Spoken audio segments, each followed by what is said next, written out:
So Manchester United have brought in Real Madrid's legendary Brazilian defensive midfielder Casemiro for a fee reported to be in the region of £60 million plus another £10 million in add-ons. Now Manchester United fans rightfully are overjoyed, and you can see my analysis video on whether I think Casemiro is a good signing and where he'll fit in tactically by going to the description, but in this video I wanted to explore a few criticisms that mainly rival fans had regarding the transfer fee, and more specifically Casemiro's age and the transfer fee. But before I get into that, I have got a special announcement from the sponsors of today's video, OneFootball, which is now the place where on a Saturday night, if you're in the UK or Ireland, you can watch one free Italian Serie A game each weekend. As well as this, you can also use all the other football features that I've spoken about before with OneFootball. So if you are interested in watching European football, but just don't have anywhere to watch it, then you can go to the competition page linked in the description, and you can check out the free match that will be streamed this weekend. You can also watch highlights of all the Serie A games, and near live instant clips as well whilst the games are going on. And by downloading the OneFootball app, you will be helping to support the channel. So straight off the bat, yes, Manchester United have massively overpaid for Casemiro. I think even the most biased, delusional Manchester United fan would have to admit that. Paying £60 million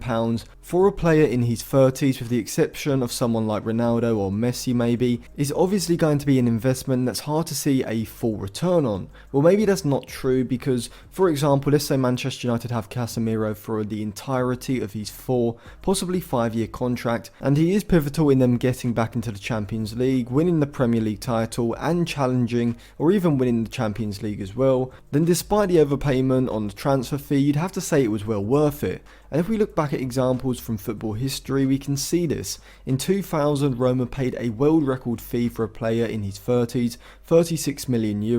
or around €90 million today adjusted for inflation, to sign 31-year-old Argentine striker Gabriel Batistuta from fellow Italian club Fiorentina. He joined La Viola in 1991, scoring a total of 203 goals in 331 games in all competitions, a pretty insane record for someone who didn't play for one of the traditional giants of the Italian game. In 94-95 he also won the top goal scorer award in Serie A, netting 26 times. However, at Fiorentina, all Batistuta was able to win was a Coppa Italia in 95-96, and the club was even relegated during his time, but Batistuta remained loyal and played in Serie B in 93-94. Fabio Capello, Roma manager from 1999 to 2004, spoke about how the Batistuta deal came about. He was in a restaurant with Roma sporting director Franco Baldini, discussing how the Roma squad needed goals and a world-class striker would provide this. Lazio, who are Roma's city rivals and the reigning champions from the 99-2000 season under Sven-Göran Eriksson,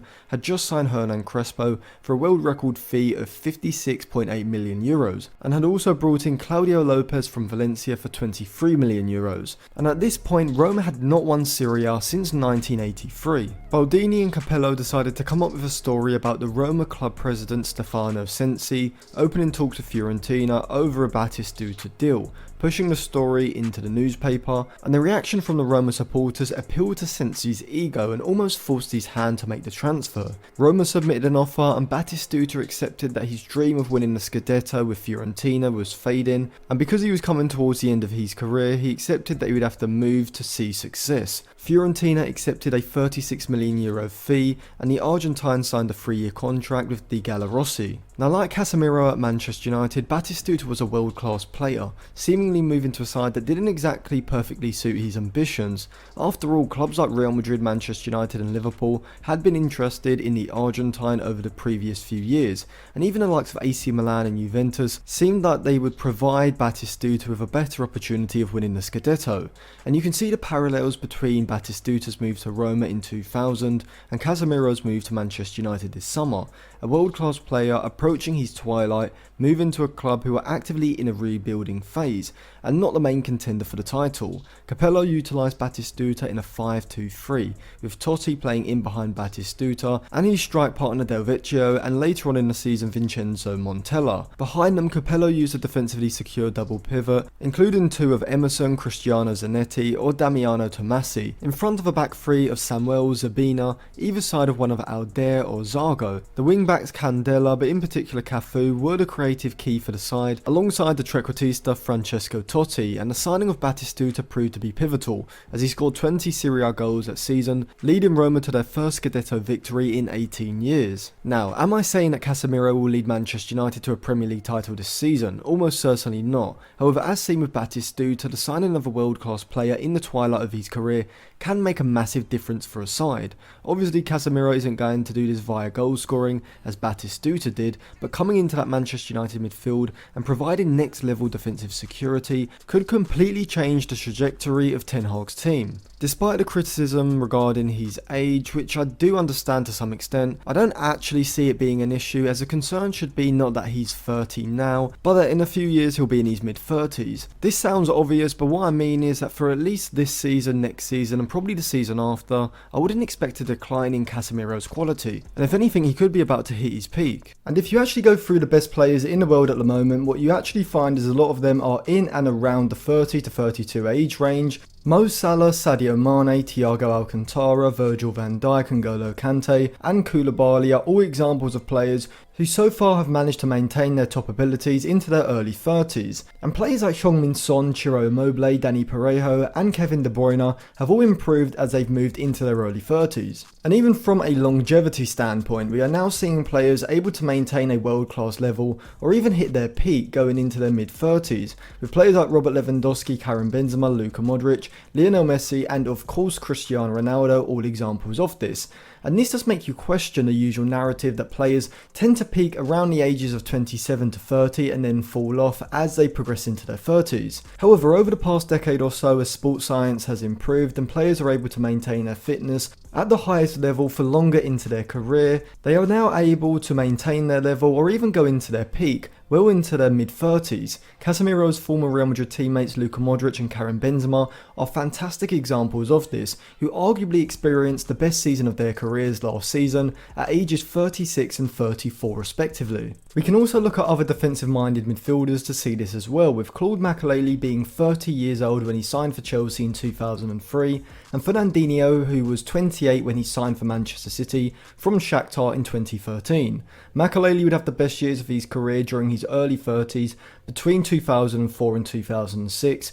whilst Fernandinho would reach his prime between the ages of 32 and 35 under Pep Guardiola between 2017 and 2020, and even well into his 35th and 36th year he was still a valuable member of a title winning side. Given that Casemiro is only 30 years old at the moment, I think it's very possible that Casemiro gets even better than he was at Real Madrid. He's a player who seems to be very disciplined off the pitch, and I would assume he'll keep in very good physical condition well into his 30s. And so if you add on the added experience and football intelligence that he'll without doubt gain over the next few years, then I wouldn't be surprised to see Casemiro continue to improve. But even though I do think Casemiro is a fantastic sign-in, in order to fully provide a fair analysis of how good any transfer actually is, you need to look at the opportunity cost, which of course is the other options on the market that you've ignored in order to get this player. So let's go through a few Casemiro alternatives that United could pursue and see how they could have compared to the Brazilian. As Casemiro is a ball winner, destroyer, defensive midfielder, whichever label you want to assign to him, I will be looking at players who fit more into that category rather than the ball progressive midfielders like Frankie de Jong. So one alternative option would of course have been a player I've talked about quite frequently in regards to Manchester United,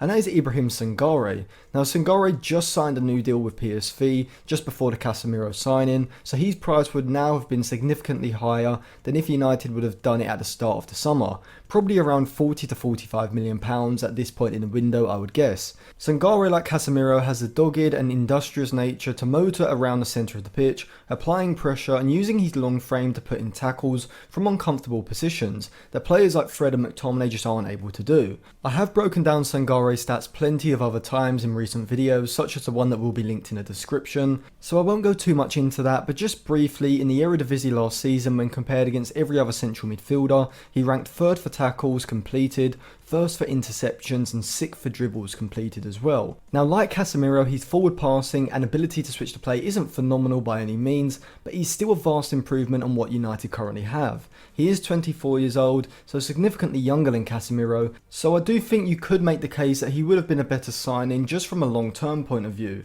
as I do think he's only going to improve, and I do think he'll eventually become a world-class ball-winning midfielder. However, right now Casemiro is certainly the superior player, both in and out of possession, and so while Sangaray would have been a fantastic signing, I do think Casemiro is the better option. Borussia Mönchengladbach's Hideo Kone would have also been another option that I would have considered. He's kind of a blend between a bulky pitbull like Casemiro and a more gangly Sangaray. Like those two, he's a fantastic tackler and even a better reader of the game, as his FBref report over the past 365 days shows that he sits in the 73rd percentile for tackles and the 94th percentile for interceptions. Kone is without doubt the best ball carrier of the three, as he's able to combine close ball control, agility and power to glide through the centre of the pitch, and this can be seen as he ranks in the 97th percentile for dribbles and the 81st for progressive carries. And in a similar way to how De Jong would, Kone would provide the ability to burst out of the opposition's press and drive the attack forward in a way that Casemiro and Sangaray don't tend to do as often. Kone would provide the energy and defensive ability that United need in central midfield, but I don't think his progressive passing ability is as good as either Sangaray or Casemiro, who I feel are both better at moving the ball into the final third against a deep defensive block. And for this reason I would still prefer either of those two over Kone, but Kone is still very young, just 21, so this is definitely a part of his game that can develop. AC Milan's 24-year-old Algerian Ismail Bennacer is another option, who, like Sangaray, is a player who's ready to move to a top club. He's pretty much everything that Ten Hag would want in a ball-winning midfielder, and when we look at his FBref report you'll see exactly why. He is stocky but combative and a very good tackler, whilst also being a great reader of the game as well. He ranks in the 95th percentile for interceptions, the 87th for tackles and the 84th for pressures, which is genuinely world-class level defensive output. He's also very press resistant, able to receive the ball and use his low centre of gravity to wriggle out of pressure, and he's exceptional at doing this, as he ranks in the 99th percentile for dribbles completed and the 84th for progressive carries. So he would definitely be a lot more capable of playing that reduced role than Casemiro, who is much more of an anchor man. And even in the middle third, Bennacer offers exceptional creativity, ranking in the 92nd percentile for progressive passes and the 76th for expected assists. He still only has a contract at AC Milan until 2024 and reportedly has a release clause around the €50 million mark. Overall, I think Ismail Bennacer is probably the only defensive midfielder on the market that I would prefer to Casemiro. As well as I do think Casemiro is a world-class anchorman, I think Ismail Bennacer is on the cusp of moving into that bracket, but being more of a regista than a sole ball winner, and so would be perfect for Ten Hag's side. But is Casemiro too old to succeed at Manchester United? Definitely not, and arguably Manchester United have signed him in his peak, and he could even maintain this level for the next 3 to 4 seasons or even get better. I think Ismail Bennacer would have probably been the only player I would have said that I would want instead of Casemiro, being more of a regista as I've already said, and so he would be better suited to the system. But I am extremely happy with Casemiro, as I would have been with Sangaray as well. We saw with Batistuta at Roma the effect that one world-class player, even in the latter years of his career, can have on a side, and Casemiro is more than capable of bringing the same to Manchester United, particularly as he is a central midfielder, which is the exact position that United have needed improving for probably the last 3 to 4 seasons at least. I think United need a more creative central midfielder brought in alongside him, but certainly from a defensive point of view, I think the signing of Casemiro is a game changer for Ten Hag's side. So let me know what you think in the comment section below, give the video a like if you enjoyed it, check out some of my other videos in the description as well, and subscribe to the channel and click the bell so you get notified when my videos come out.